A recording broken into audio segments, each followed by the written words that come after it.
Yeah, they have 50 bills to hear today, and they took probably 30 to 40 minutes on the first one, which was a wind turbine bill to set a requirement that they had to be further back from roads and other structures.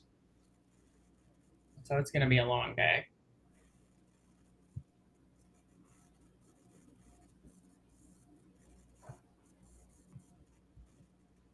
Yeah, if they spent that long on one bill, that it's going to be a It's long going to day. be a very long day in session.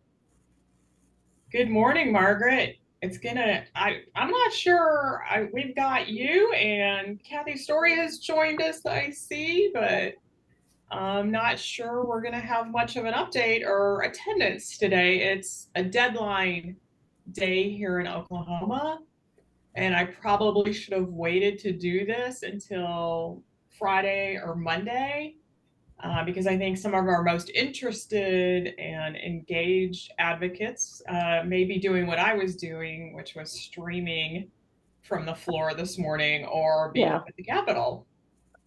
yeah. Well, I feel I need to catch up on Oklahoma.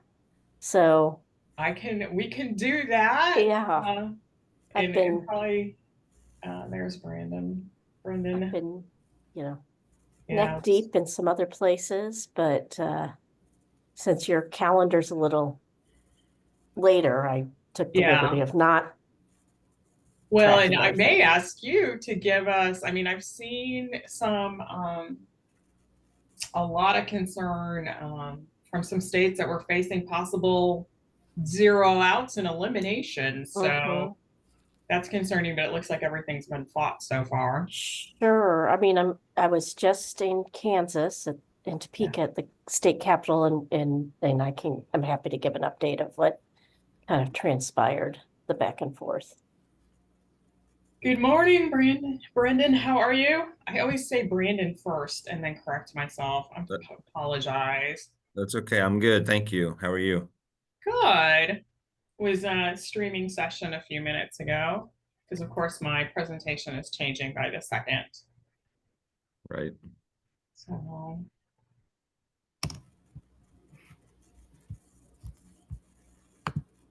we'll take just one more minute and see if anybody else joins us, but it looks like we've got a small crew.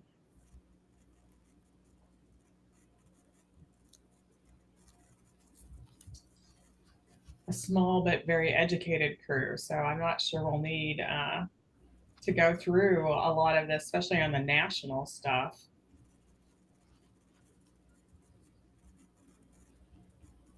Margaret, I did get a hold of somebody at AFTA this morning on Thank that and you. have already gotten the information that we need. So thank you. Good. I just thought I'd put that out there so that Yeah, because appreciate you it. may not be thinking about that, and then Well, it was just weird because I hadn't heard from them, but I guess they're only now about to send stuff out. So yeah, and then the Bureau of Economic Analysis, the new arts and culture satellite account information, I think is April 2. mhm. So, as far as sector stuff, we'll get new numbers then. Good morning, Jennifer.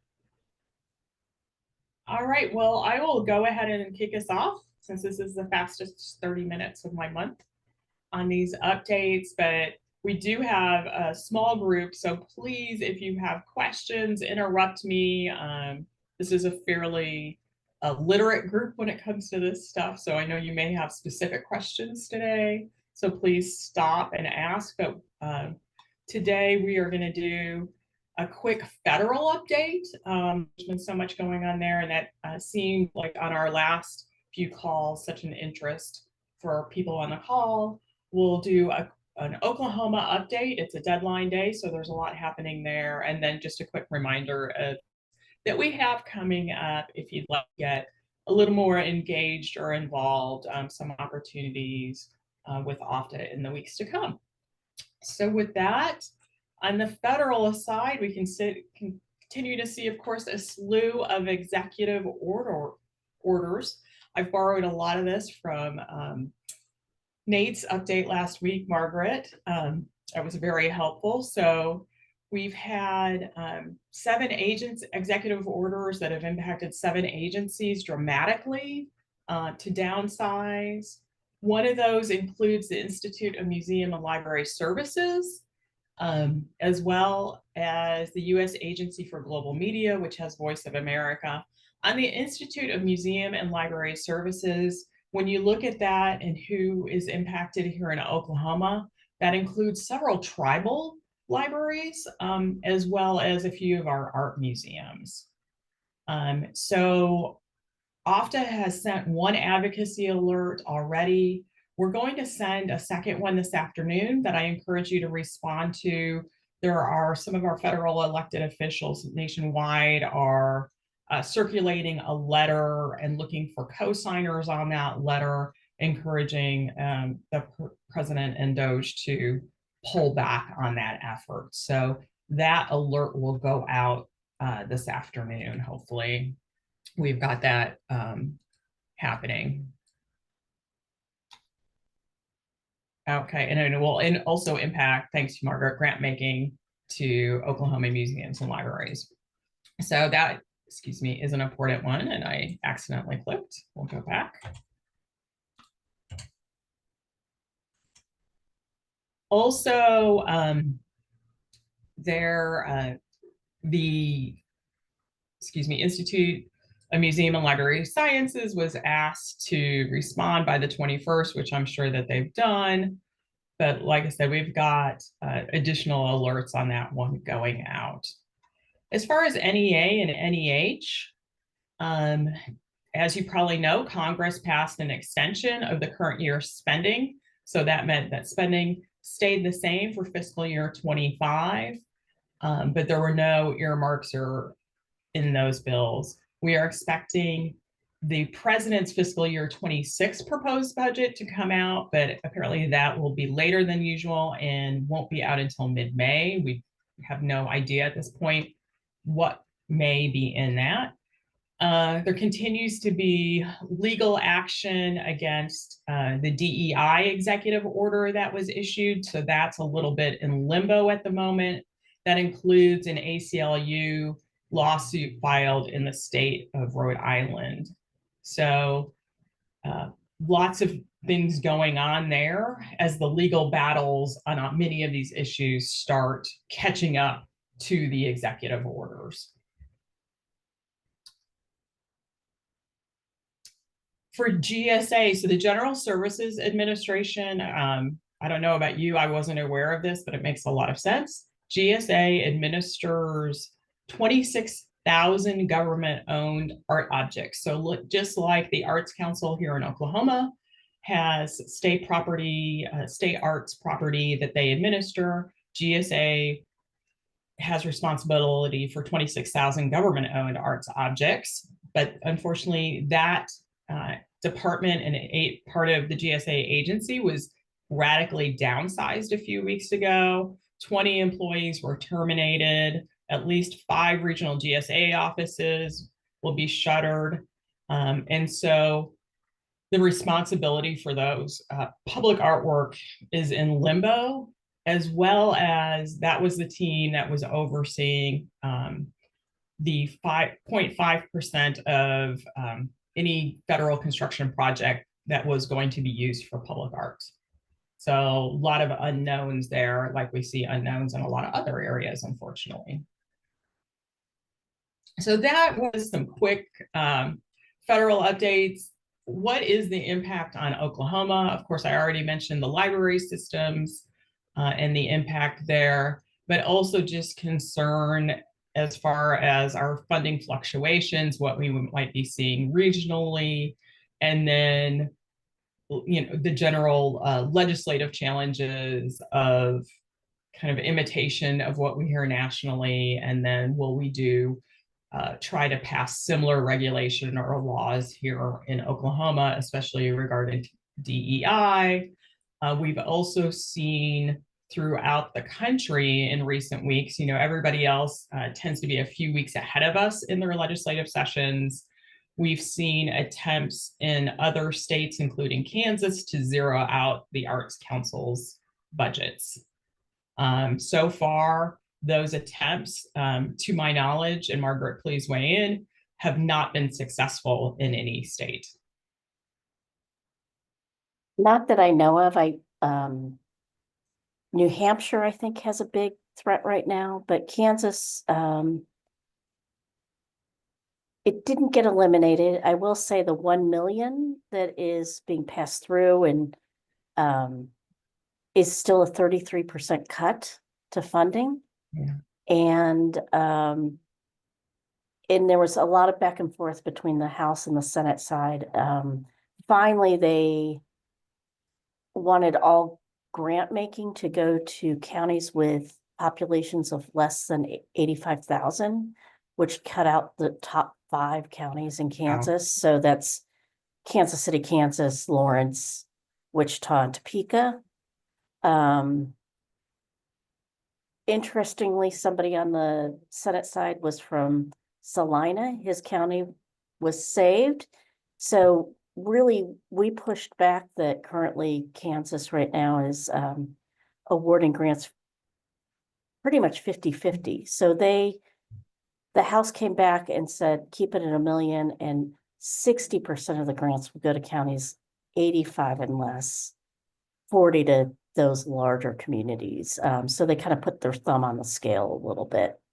And our legislative champion in the House said, take it and run. So that's kind of the situation in Kansas. But we really had to, we were up at the Capitol, I had to sharpen my elbows to get to some legislators and kind of plead our case. And I think that's honestly that last minute kind of numbers we were able to give them changed the outcome. Right. Well, hopefully we won't be facing that, but we're going to prepare for that in case we do. I think, given what we're seeing nationwide, that's the smart move, is to prepare for the worst and hope that we don't need to go that route as we get closer to the end of the session and budget discussions become a little more heated and realistic. It's a little too soon to be overly concerned, but we will prepare for that eventuality. Because we're about halfway through session. Today is a deadline day where all bills must be passed through their original chamber of origin. Ironically, the first time I shared this slide with the group in January, this is one of 2 slides. We are still way up there in the first part of this flow chart. So still a long way to go. Last Friday, going into this week, when I talked to Senator Kurt, the Senate still had about 300 bills that they could hear this week. Today, there's about 50 on the agenda. My guess is they will stay late this evening because it took them 45 minutes to go through the first one this morning. So it's going to be a long day if they even get to the bills that are all on the agenda today that could be heard. So what we are still tracking, and this isn't an all-inclusive list, but the first one, HB 1171, was a sales tax exemption for nonprofit organizations. That one right now is dead. It never, it's likely dead this session. It wasn't on the agenda for the House this morning, which is where it needs to be heard. Now, just because it's dead this session doesn't mean it can't be revived next year in our 2-year cycle of our legislative process. The same with SB 44, which was a sales tax exemption for contractors.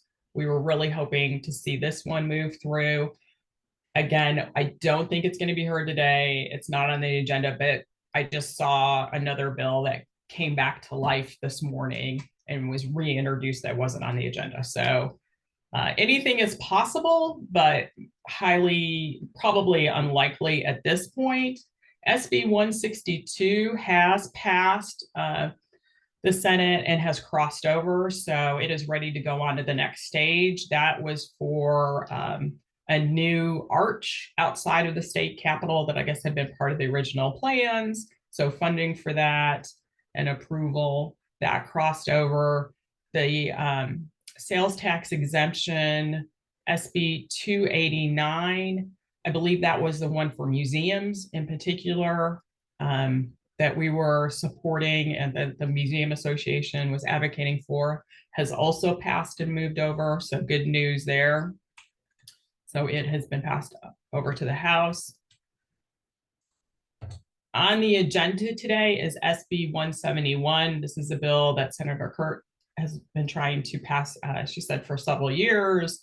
It is also on the agenda today, although she's concerned about whether it will make it through the House. So I will keep in touch with her to see if she would like additional advocacy support on that as we move through session. But it is on today's agenda, so hopefully it will be heard and passed. It didn't have any issues getting out of committee.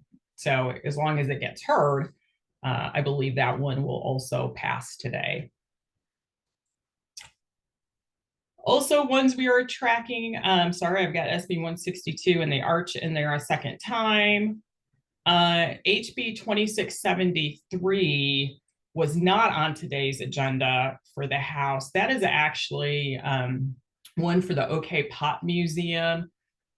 That has a lot of, that is a state-run organization, OK Pop. Part of their, they have to do independent fundraising as well as accessing state funds. There were some caveats that were keeping them from accessing those state funds unless they raised X amount first. And so this changed their revolving fund language to help them access the state funds sooner based on pledges, not actual funds in pocket, in hand, and received. So that is an important bill. They've been trying to pass that, I think, last session as well. Again, not on today's agenda, but that doesn't mean it won't come back or be heard at some point today or even later. And then SB 550 is a drag performance related bill. It is one that we see come up nearly every session. It is not on today's agenda. You know, always one that involves some grandstanding and then usually dies, but that we keep an eye on just in case every year. But I believe that one will be dead or not advance later on today. So that's just some of the ones we are tracking right now. We keep an eye, though, as you know, things can change in a heartbeat as they're in those different sections of the law and different amendments, floor amendments are introduced. Does anybody have any other bills that they are tracking or concerned about that you'd like OFTA to keep an eye on? Brendan. Hi, there is a House version of that drag ban bill that passed the House, and I'm not remembering the number of it off the top of my head. Oh, okay. I missed that. I'll try to look it up. Yeah, I'll have to. I don't know why it didn't why the one popped on my tracker and the other didn't. So yeah, I'll try to find it and put it in the chat. Okay, thank you. Thanks for letting me know that. Yeah, it's like I said, it's one of those that comes up every year, and then usually there's not a lot of appetite to actually pass it, but we need to watch and be aware of. So that is what we are tracking today. Also, like I said, funding for the Oklahoma Arts Council, the agency asked for $6.7 million, which is equivalent to $1.46 per Oklahoman. That is an increase. However, in the governor in January, he proposed a flat budget. We are advocating, though, that this, their budget should go up because our population is increasing. Of course, costs are going up. And it's going to be critical to protect those funds in in case any funds become at risk later this year. So we will be focusing more on that during the second half of session as we get closer to those budget discussions. But we know it's important because, you know, through the Arts Council's budget and the many agencies that they are supporting, that's advancing our quality of life here, our workforce readiness, graduation rates, everything's impacted. So that will be our primary focus during the second half of session. Any questions? I haven't had a chance. I've been trying to touch base with Director Sharples on the Arts Council's budget and what she's hearing. Of course, that changes week to week, but I haven't been able to meet with her. We are going to catch up on Monday or Tuesday next week. So I will know a little bit more, but again, what we know today could be a radically different statement from me in a week or so. Danielle, what is the budget? I can look it up. Yeah, I don't Right now. remember off of the top of my Okay. head. I've got, like I said, I've got that updated one in there. That's a slight That's okay. I increase. like knowing that, so great. Yeah, sorry. Don't apologize. So other ways to get involved, we've got well over 100 people already registered for Arts and Culture Day on April 17th. We've got a great program. We're going to start with, we're going to try a breakfast with elected officials rather than a lunch, to try and get them early in the day before they get too many distractions. We've got former representative and lawyer Colin Walke to give us a brief overview about AI in the arts and what artists and arts organizations should know about what he's seeing nationwide and possibly coming down the pike there. We'll have a legislative and budget update from our lobbyist, Jared Schaus, and Director Amber Sharples. And then, of course, we'll have tables set up in the rotunda from our organizational members and arts nonprofits throughout the state. We've got a really cool lineup of live performances, as well as a painting demonstration by an artist whose name, I don't know, Stella, if you remember his name, but a young man or gentleman, an artist who's been in a lot of, I guess, in arts fundraisers around Oklahoma City. I haven't seen him do it before, but he is going to paint in the rotunda that day, a picture that we will then be able to auction off. So we'll have that going on, as well as live performances from the Tulsa Opera, the Oklahoma City Philharmonic, and a special tribute, and I don't know a lot about it, but regarding the bombing memorial and some poetry being read. So will be a great day. And of course, we'll be visiting our elected officials that day as well, and giving you some tips and talking points to do that. Just a reminder, ways to advocate and be engaged with us. Of course, I think everybody on this call has already signed up for our OFTA emails, so thank you for doing that. Even if you can't make it to Arts Day, please reach out to your elected officials and remind them about why and the arts are important to you here in Oklahoma. Watch out for our advocacy action alerts, which I'm sure you will be seeing more of as we come in closer to the end of session. Attend Arts Day, and please consider supporting us. So a few upcoming dates in addition to Arts Day, we'll have this call again on April 25th, May 12th, and then June 11th to wrap up what hopefully will be a successful session, and hopefully the budget passed for the Arts Council without any decreases. Just a word of thanks.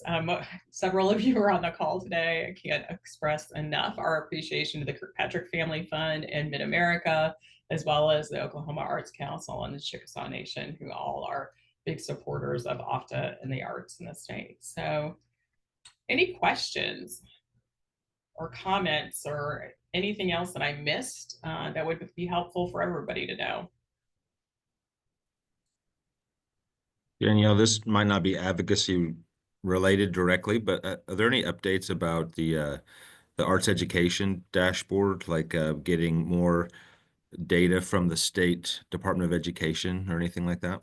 Yeah, so the last time I touched base with Elizabeth was several weeks ago, but she has secured approval for Quadrant to tie in directly to the state's data servers and to get student level data. So hopefully we will be seeing not only an update there, but an exciting upgrade that will allow us to see things like graduation rates and are they higher for students who are enrolled in arts courses, absenteeism rates, and so on, as well as being able to compare to our neighboring states. So knock on wood, our hope is to see that upgrade here pretty soon. I'm like a little kid at Christmas trying not to bug her every week of where are we at on it.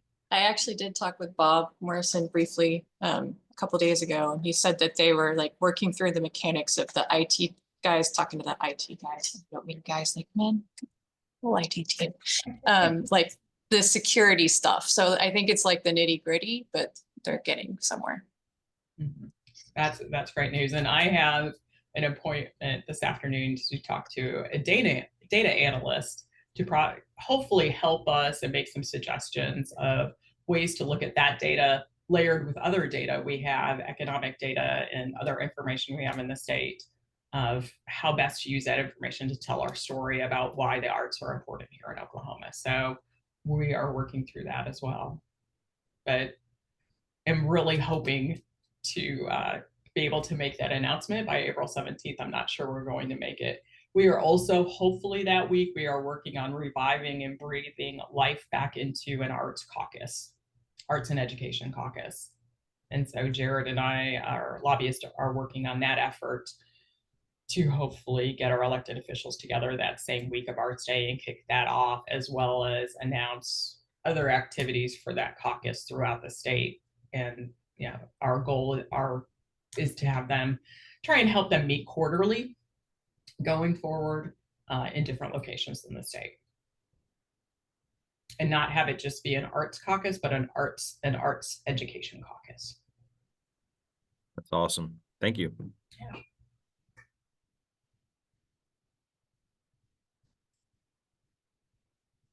Well, it was a very small but mighty group today. I'm going to go ahead and adjourn us and be respectful of everybody's time. We will send out an advocacy alert this afternoon. We'll also include a link to today's session and a recording for those who couldn't be with us today live, but we've been seeing good use of those videos, which is cringeworthy for me, but good for everybody else who can see it and catch up on the information.